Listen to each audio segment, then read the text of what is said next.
तो hello friends, destination S YouTube platform पे आपका स्वागत है और मैं अभिषेक सिसोदिया फिर से आपके लिए करंट अफेयर्स लेकर के हाजिर हूँ। ठीक है, देखते हैं हम लोग आज 30 जुलाई को क्या क्या करंट अफेयर्स ऐसे हैं जो कि आपके एग्जामिनेशन पर्सपेक्टिव से इंपॉर्टेंट रहेंगे और जिनका क्वेश्चंस बनने का चांसेस थोड़ा ज़्यादा है। ओके, स्टार्ट करते हैं हम लोग आज का सेशन। तो आपको पता ही है हम जनरली क्या करते हैं, पहले क्वेश्चन फॉर्म में किसी भी टॉपिक को लेकर के आते हैं, फिर उसका क्वेश्चन सॉल्व करने के बाद उसका डिटेल एनालिसिस दें। तो पहला क्वेश्चन आज आप लोग के लिए ये है, in which country did Shanghai Cooperation Organization conduct its joint counter terrorism exercise interaction 2024? Very important question है। क्वेश्चन में ही एक और क्वेश्चन आपके लिए हो सकता है, आपसे पूछ लिया जाए शंघाई कोऑपरेशन ऑर्गेनाइजेशन का काउंटर टेररिज्म एक्सरसाइज का नाम क्या है। का नाम क्या है? इंटरैक्शन 2024। ठीक है, एससीओ का काउंटर टेररिज्म। अब आपको ये बताना है कि इसको कहाँ पे किया जा रहा है। ठीक है, कौन सी कंट्री इसको होस्ट कर रही है। आपका ऑप्शन है ए इंडिया, बी चाइना, सी रशिया या फिर डी ईरान। देखिए जो सही आंसर हो जाएगा यहाँ पे इसका हो जाएगा बी चाइना में। इस बार क्या हो रहा है, शंघाई कोऑपरेशन ऑर्गेनाइजेशन का काउंटर टेररिज्म एक्सरसाइज हो रहा है। ठीक है, देख लेते हैं। तो security officials from member countries of Shanghai cooperation organisation, ठीक है, एससीओ के मेंबरशिप जो सिक्योरिटी ऑफिशियल्स हैं शंघाई कोऑपरेशन ऑर्गेनाइजेशन के, वो लोग क्या कर रहे हैं कि first joint counter terrorism exercise कहाँ करा रहे हैं? In China. ठीक है, it focused on live exercise special operation such as nation of terrorist group. Basically किस चीज़ पे फोकस किया जाएगा इस लाइव एक्सरसाइज में या फिर इस काउंटर टेररिज्म एक्सरसाइज में? सिंपल नाम से हम लोग को पता चल रहा है कि टेररिस्ट ग्रुप या टेररिस्ट ऑर्गेनाइजेशन के अगेंस्ट में ये एक्सरसाइज किया जाएगा। ठीक है, आप लोग नाम एकदम याद रखिएगा, इंटरैक्शन 2020 या इंटरैक्शन 2024। ठीक है, किस चीज़ के लिए है? Counter terrorism exercise Shanghai cooperation organisation का। ठीक है ना।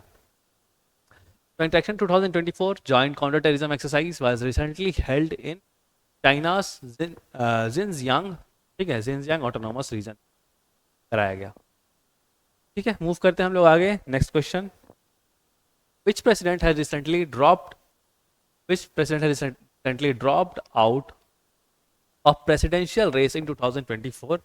ये पूछ रहा चाह रहा है आपसे कि हाल ही में किस राष्ट्रपति ने 2024 में राष्ट्रपति पद की दौड़ से अपने आप को बाहर कर लिया है। क्वेश्चन आपके ऑप्शंस है, A Joe Biden, B Kamala Harris, C Donald Trump या डी बराक ओबामा। आप लोग ट्राई करिएगा तो मे भी आप लोग ये कर सकते हैं कि अभी हाल ही में जॉय बाइडेन, ठीक है ना, ये ध्यान रखिएगा, जो मौजूदा राष्ट्रपति हैं जैसे कि उन्होंने अपने आप को प्रेसिडेंशियल रेस से बाहर कर लिया है। ओके, क्योंकि जनरली उनका हेल्थ इश्यूज का कंसर्न काफ़ी आ रहा था, उनका एज भी काफ़ी ज़्यादा है। ठीक है ना। तो US president Joe Biden announced on Sunday recently, अभी जुलाई 21 को announcement that he will be dropping out of presidential race, कि वो प्रेसिडेंट के रेस से वो बाहर निकलने वाले हैं। ठीक है ना। बेसिकली ऐसा क्यों कर रहे हैं? क्योंकि उनका एज फैक्टर थोड़ा हो गया। और अब उन्होंने क्या किया है, जो बाइडेन ने हैज नॉमिनेटेड कमला हैरिस। ठीक है, कमला हैरिस को प्रेसिडेंशियल कैंडिडेट के रूप में देखा जा रहा है। ठीक है, डेमोक्रेटिक पार्टी का। ध्यान रखिएगा कि जॉय बाइडेन जो है यूएसए का जो प्रेसिडेंशियल इलेक्शन होने वाला है उससे अपने आप को बाहर कर लिया है। ठीक है ना।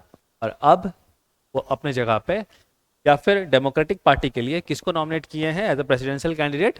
कमला हैरिस। ठीक है ना, ध्यान रखिएगा। ओके,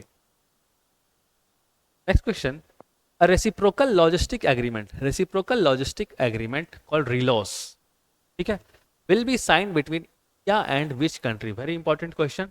RELOS जो कि एक रेसिप्रोकल लॉजिस्टिक एग्रीमेंट है, इंडिया ने कौन सी कंट्री के साथ साइन किया है, आपको ये बताना है। ऑप्शन है, A Japan, B Switzerland, C Russia या डी नॉर्वे। आई थिंक अगर आप न्यूज़ सुन रहे होंगे कुछ दिन से तो आपको ये कहीं आपने आर्टिकल या न्यूज़ में कवर किया होगा। That is RELOS, that is reciprocal logistic agreement, या रसिया के साथ साइन करने वाला है। ठीक है, देख लेते हैं हम लोग इस चीज को। Russia has approved the draft of the logistic agreement for signing with India. तो लॉजिस्टिक एग्रीमेंट जो है वो इंडिया के साथ साइन करने वाला है। ठीक है, Russia India logistic agreement. Okay, after several years of delay the India Russia mutual logistic agreement is now ready for conclusion. ये काफ़ी दिन से बातचीत चल रही थी कि इंडिया और रशिया मिलके लॉजिस्टिक एग्रीमेंट पे कुछ बात करेंगे और कुछ डील साइन करेंगे और वो चीज़, ठीक है ना। तो ध्यान रखना, अगर रिसेंटली अगर क्वेश्चन आया लोकल लॉजिस्टिक एग्रीमेंट इंडिया ने कौन सी कंट्री के साथ साइन किया है, that is Russia. Okay, the agreement aims to streamline military to military exchange. इससे क्या होगा, कहीं ना कहीं एक दोनों कंट्री एक दूसरे को मिलिट्री के बेसिस पे कॉपरेशन करेंगे एक दूसरे से, ठीक है। और एक्सरसाइज अब किस चीज़ के लिए, मिलिट्री कॉपरेशन बेसिकली किसके लिए होता है, एक्सरसाइजेज होंगे, ट्रेनिंग होगा, ठीक है, ह्यूमैनिटेरियन असिस्टेंस हो सकता है, डिजास्टर में रिलीफ प्रोवाइड कराना हो सकता है, ठीक है। तो इन सब चीज़ों पे दोनों कंट्री आपस में फोकस करेंगे। The agreement will be valid for 5 years. ध्यान रखना, ये भी क्वेश्चन आप में बन के आ सकता है कि आखिर ये जो एग्रीमेंट है वो कितने दिन तक वैलिड रहेगा, ठीक है। ये एग्रीमेंट होगा अभी रशिया और इंडिया का लॉजिस्टिक एग्रीमेंट का, वो लगभग 5 ईयर्स के लिए वैलिड रहेगा। ओके, इसके साथ एक क्लॉज और है कि it will be automatically renewed, मतलब कि 5 साल खत्म होने के बाद ये ऑटोमेटिकली रिन्यू भी हो जाएगा। कब तक, जब तक कि कोई ऐसा पार्टी, मतलब कोई आइदर में से कोई पार्टी ऐसा ना चाहे कि वो इसको टर्मिनेट करना चाह रहा हो। क्या बोलने का मतलब ये है, देखो अभी अगर साइन होगा रशिया और इंडिया का लॉजिस्टिक एग्रीमेंट, मिलिट्री कॉपरेशन भी आप समझ सकते हो इसको, मिलिट्री कॉपरेशन है और भी ह्यूमैनिटेरियन असिस्टेंस होगा इसमें, ठीक है। अगर ये भी साइन होता है इंडिया और रशिया का, ये कितने साल के लिए वैलिड रहेगा, 5 साल के लिए वैलिड रहेगा, ठीक है। बट ऐसा नहीं कि 5 साल के बाद वो खत्म हो जाएगा, वो ऑटोमेटिकली रिन्यू हो जाएगा फिर, ठीक है ना, जब तक कि कोई भी इंडिया और रशिया दोनों में से कोई एक कंट्री ऐसा ना चाहे कि वो इस पर्टिकुलर एग्रीमेंट से बाहर निकलना चाहे, ठीक है। ओके, मूव करते हैं हम लोग नेक्स्ट क्वेश्चन पे। नेक्स्ट क्वेश्चन है, विच of the following city will host 2034 winter Olympic and para Olympic games. 2034 का विंटर ओलंपिक और पैरा ओलंपिक गेम्स कहाँ होगा, आपसे आपके ऑप्शंस है, ए ओटावा, बी हेग, सी बर्लिन और डी सॉल्ट लेक सिटी। देखो जो आंसर हो जाएगा आपका डी सॉल्ट लेक सिटी, ठीक है, ध्यान रखना। तो देखो salt lake city in US, ध्यान रखना सॉल्ट लेक सिटी कहाँ पे, US, will host the winter Olympic and para Olympic games in 2034। Para Olympic basically क्या होता है, जो भी डिसेबल्ड जो भी एथलीट्स हैं, ठीक है ना, के लिए पैरा ओलंपिक्स होता है, ध्यान रखना। ये सब कहाँ होने वाला है, salt lake city United state होने वाला है। Okay, the decision was taken by international Olympic committee. इसका डिसीजन किसने लिया, इंटरनेशनल ओलंपिक कमिटी ने, during the 142nd international Olympic, 142nd जो इंटरनेशनल ओलंपिक कमिटी सेशन कहाँ हुआ, पेरिस में हुआ। ध्यान रखना ये चीज़ आप लोग बार बार रिपीट हो रहा है, ये सब तो बार ओलंपिक कहाँ हो रहा है, पेरिस में हो रहा है, ठीक है। तो अभी 142nd इंटरनेशनल ओलंपिक कमेटी का सेशन हुआ, जहाँ पे इस चीज़ को डिसाइड किया गया 2034 का जो पैरा ओलंपिक होगा या फिर विंटर ओलंपिक होगा वो कहाँ होगा, सॉल्ट लेक सिटी यूएसए में, ठीक है। और सॉल्ट लेक सिटी जो था first hosted the winter Olympics इन 2002। इससे पहले वो, मतलब इससे पहले नहीं, मतलब पहला जो वो विंटर ओलंपिक होस्ट किया था वो कब किया था, 2002 में किया था, ठीक है। करते हैं हम लोग नेक्स्ट क्वेश्चन पे। नेक्स्ट क्वेश्चन है, in which of the following countries will multinational military exercise Khan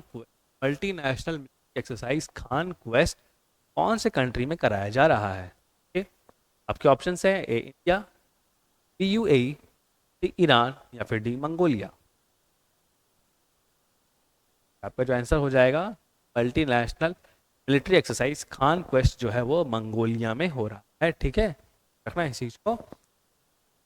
में देख लेते तो थोड़ा, द मल्टीनेशनल मिलिट्री एक्सरसाइज क्या नाम है, खान क्वेस्ट, नाम याद रहेगा आप लोग को, खान क्वेस्ट, ठीक है।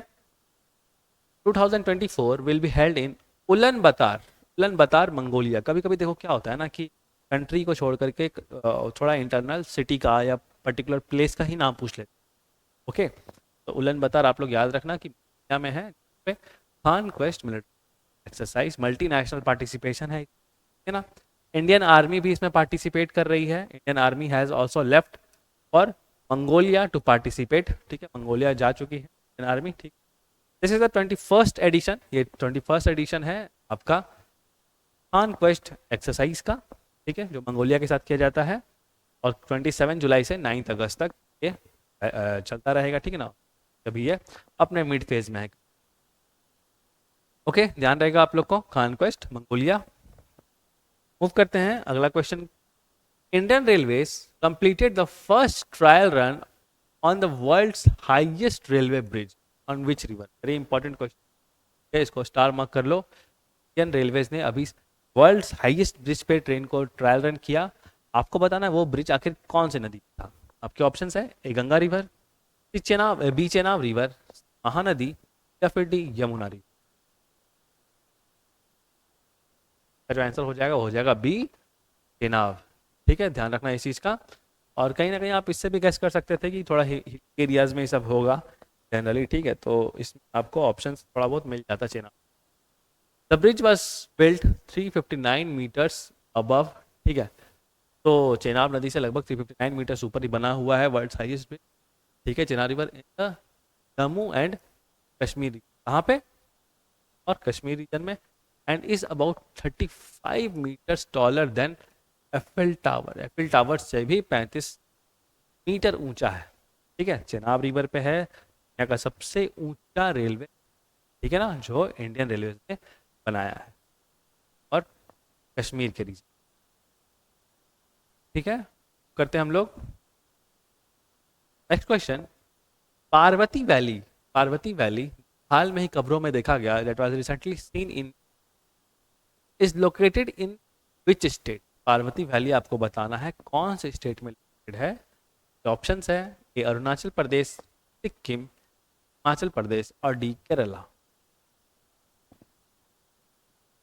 आंसर हो जाएगा आपका, हो जाएगा सी हिमाचल प्रदेश, ठीक है, ध्यान रखना है।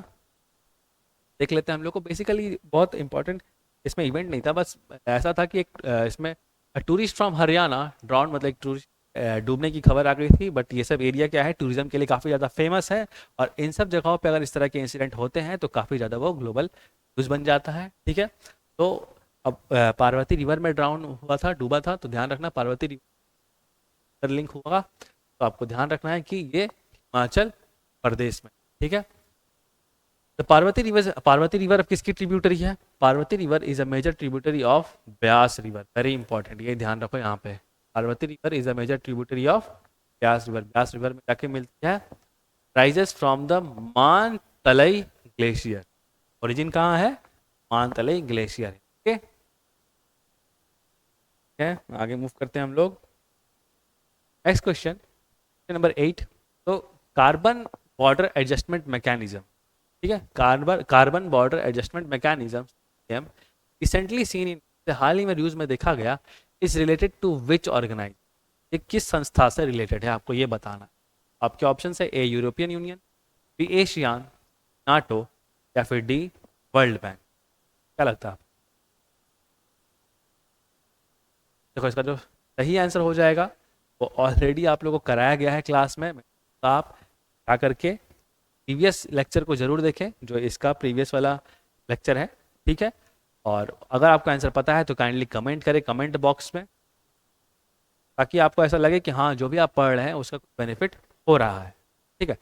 तो I think this was the last question. मिलते हैं इसी तरह के कुछ शॉर्ट एंड क्रिप्स वीडियोस में जल्दी ही, और देखते हैं करंट अफेयर्स को और किस तरह हम लोग और इम्प्रूवमेंट कर सकते हैं, ठीक है, ताकि आप 17th बीपीएससी में आपको काफ़ी ज़्यादा फ्रूट लगे। अगर आपको वीडियो अच्छा लगा तो प्लीज़ लाइक करें, डेस्टिनेशन आईएएस यूट्यूब चैनल को सब्सक्राइब करें, और अपने 17th बीपीएससी की तैयारी को और स्ट्रॉन्ग जल्दी। तब तक के लिए thank you so much, take care.